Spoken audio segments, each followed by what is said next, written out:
지난 6월 일부 일본 언론에서 다뤄진 이야기는 한국이 인도네시아에 다양한 투자를 하고 있지만 성과가 제대로 나지 않은 데다가 오히려 인도네시아에 배신을 당하고 있다는 기사가 종종 등장했습니다.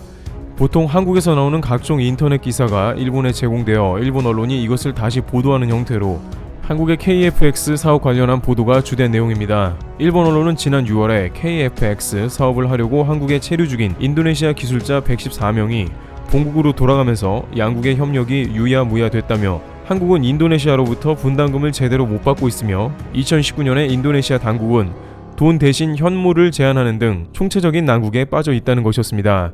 당시 이러한 뉴스를 접한 일본 네티즌들은 한국은 국제 간의 약속을 지키지 않는 국가인데 오히려 인도네시아에게 당했다고 이야기하면서 이번 기회를 통해 한국이 국제관계의 약속이 얼마나 중요한지 냉엄한 현실을 깨달았다면서 내심 한국과 인도네시아에 발생하는 불협 화음에 대해서 반기는 분위기가 연출되었습니다. 또한 최근 코로나 사태로 인해서 인도네시아 보건부가 인도네시아에 있는 한국 업체 방호복을 주문했다가 제대로 계약서를 쓰지 않아 엄청난 물량이 쌓이게 됐다는 기사를 보면서 역시 한국은 국가 간의 계약을 중요시하지 않아 계약서를 쓰지 않아서 호된 꼴을 당하게 됐다는 반응이 베스트 댓글에 오르는 모습이 연출됐습니다. 여기서 계속해서 국가 간의 약속을 한국이 경시한다는 말이 나오는 것은 강제징용 판결이 나온 이후로 일본 정부에서 아베 총리를 비롯해서 한국을 향해 가장 많이 한 말입니다. 아베 총리는 심지어 한국이 참여하지도 않은 G7 무대에서 한국은 국가 간의 약속을 지키지 않은 나라라고 이례적으로 10분 이상 비판하는 외교적인 무례를 보이기도 할 정도로 많이 나온 말입니다. 그런데 이와 같은 상황에서 오히려 일본이야말로 인도네시아에 돈을 헌납한다는 주장이 나오고 있습니다. 일본의 데일리 신문은 인도네시아에 지급된 일본의 돈이 중국으로 들어가고 있다는 기사를 통해서 현재 일본이 과연 인도네시아에 지속적으로 투자를 진행해야 하는지 의문을 드러내고 있습니다. 게다가 일본은 올해부터 태도를 갑자기 바꿔서 반중 분위기가 어느 때보다 거세지고 있습니다. 그런데 자신들이 투자한 돈이 중국으로 흘러들어간다는 정황은 일본 내부를 발칵 뒤집어 놓기 충분한 것이죠. 이는 인도네시아 고속철을 건설하는 데 있어서 중국이 주도하고 있지만 인도네시아는 일본에게도 투자금을 받고 있으며 이 금액은 결국에는 중국의 1대1로 구간 중 하나에 들어간다는 내용인 것입니다. 게다가 일본은 최근 인도네시아에 코로나 관련한 차관을 거액으로 제공하기로 합의한 것입니다. 일본 정부는 동남아의 일본에 대한 인지도와 신뢰, 점유율 등을 높이기 위한 방책으로 코로나 관련한 지원금을 5천억엔 지원하기로 밝혔습니다. 일본 정부는 긴급 재정 지원 N 차관 제도를 통해서 아시아 태평양 지역의 개발 도상국에 2년간 5천억엔이 넘는 큰 금액을 차관키로 한 것입니다. 게다가 금리는 0.05% 이하로 거의 무이자에 가까운 차관이기 때문에 적지 않은 논란이 되었습니다. 현재 일본 정부는 만성적인 정부 부채에 시달리는데 무리하게 돈을 찍어 아시아에 무이자로 뿌린다는 것은 오히려 부채만 더 늘어나는 꼴이 아니냐는 것이죠. 게다가 이 자금의 성격도 문제가 되었습니다. 일본 정부는 이 자금을 빌려줄 때 원칙적으로 사용처를 묻지 않는다고 단서를 달았습니다. 그 자금이 어디에 사용되든 상관하지 않겠다는 것으로 일부 우익 언론들은 일본이 은혜를 베푼다고 했습니다. 그런데 그런 자금이 실상은 중국의 1대1로 작업에 들어갈 수 있다는 가능성이 나오고 있다는 것입니다. 일본 정부는 인도네시아의 이 전체 금액의 10%인 500억엔을 집행하고 0.01%의 이자로 15년간 상환토록 집행한 상황입니다. 물론 인도네시아에 입점해 있는 일본 기업이 수천여 개소이며 오랜 기간 동안 일본과 인도네시아는 협력관계를 맺고 있기 때문에 이러한 차관이 적지 않은 도움이 될 것이라며 일본 경산성은 발표하고 있습니다만 인도네시아 당국의 친일 행보보다는 친중 행보가 계속 이어지자 당황할 수밖에 없다는 것입니다. 인도네시아는 특히 중국이 주도하는 은행인 아시아 인프라 투자은행 AIIB에 적극 뛰어들어 각종 대출을 포함해서 중국 자본 수혈에 앞장서며 중국과 매우 가까운 행보를 보였다는 것입니다. 그런데 여기서 진짜 문제가 발생하는데요. 일본이 그것만은 막아야 한다는 걱정이 생긴 겁니다.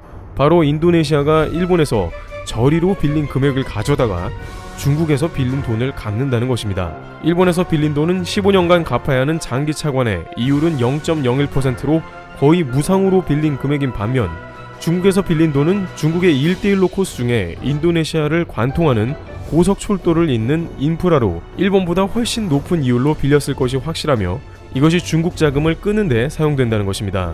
따라서 결과적으로 보자면 일본 정부가 중국의 1대1로 고속철에 돈을 대준 셈이 되는 것입니다. 게다가 일본에서 화가 나는 것은 이미 이런 일을 한 차례 중국으로부터 겪은 바 있다는 것입니다. 일본은 중국에 오랜 기간 ODA를 제공했습니다. ODA는 개발도상국이 자립하도록 선진국 정부가 저리로 거금을 원조하는 공적 개발 원조를 뜻합니다. 그런데 중국은 일본에 저리로 돈을 빌린 다음에 아프리카 1대1로에 활용하고 있다는 정황이 오래전부터 제기되어 온 것입니다. 즉, 일본이 중국에 무이자에 가까운 돈을 빌려주면 중국은 그것을 아프리카의 고리로 빌려줬습니다. 결국 중국은 그 사이에 이자를 고스란히 챙기며 아프리카 1대1로 사업에 중국 노동자를 파견해 자신들의 일자리 문제도 해결하면서 금융으로 돈까지 버는 이중 플레이를 하고 있던 것입니다. 그런데 이제 그런 일이 인도네시아에서 일어났다며 결국 중국 좋은 일을 또 시킨다는 의혹이 생긴 거죠. 여기에 일본은 지금 인도네시아에서 억울한 일을 당하고 있다며 울분을 토하고 있습니다. 인도네시아 조코이 대통령은 지난 3월에 성명을 통해 인도네시아의 코로나 원인은 일본이라고 발표했습니다. 일본의 코로나 상황이 심각한데 다수의 일본 노동자가 코로나 바이러스를 인도네시아에 옮겼고 이것이 인도네시아를 위기에 빠뜨렸다는 것입니다. 그러고 나서 조코이 대통령은 비상사태를 선포한 뒤 4월에 한국의 문재인 대통령에게 전화를 걸어 한국의 코로나 방역에 깊은 존경심을 표한다며 인도네시아는 한국의 경험을 전수받기 희망한다고 말했습니다. 그러면서도 한국과의 세파 협상 등 경제 분야에서 협력을 꾀하자는 말까지 하면서 일본의 신경을 있는 대로 긁어놓은 것입니다. 게다가 조코이 대통령의 발언은 인도네시아의 일본에 대한 민심을 크게 안 좋게 했습니다. 인도네시아에서는 코로나 원인을 일본으로 돌리고 있는 상황이 이어지고 있다고 합니다. 그래서 각종 기업이나 일상생활에서조차 일본이 부당한 대우를 받고 있다는 정황이 이어집니다. 여기에 일본에서 제공된 공적 개발 원조금 ODA는 인도네시아의 각종 비리에 흘러가고 있다는 정황도 계속해서 나오고 있습니다. 인도네시아의 경제 인프라를 위해서 진행되는 각종 공사들의 대금이 부풀려지고 그 사이에 고위 당국자들이 돈을 챙겼다가 검찰에 기소되고 있는 것입니다. 그 사용처를 묻지 않겠다는 일본 당국의 조건이 있었기에 비리를 저지르던 뭘 하던 간에 놔두겠지만 이러다가 자칫 일본이 빌려준 돈을 그럼 제때 돌려받을 수 있을까 하는 우려가 생기는 것이죠.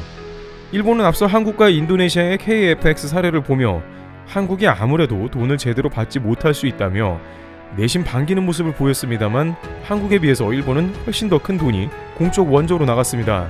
중국의 경우 빌려준 돈이 아프리카로 갔고 아프리카에서 돈을 못 주겠다고 나온 상황입니다만 중국은 경제 규모가 있기 때문에 일본의 자금을 상환하는데 거의 무리가 없을 것입니다. 그렇지만 인도네시아는 한국에 돈 대신 현물을 주면 안 되냐는 식으로도 나오고 있는 등 나중에 일본에 돈을 돌려주긴 하더라도 적잖이 골치가 아플 것이라는 의견이 제기되는 것입니다. 언론들은 은혜를 원수로 갚는다며 화를 냅니다.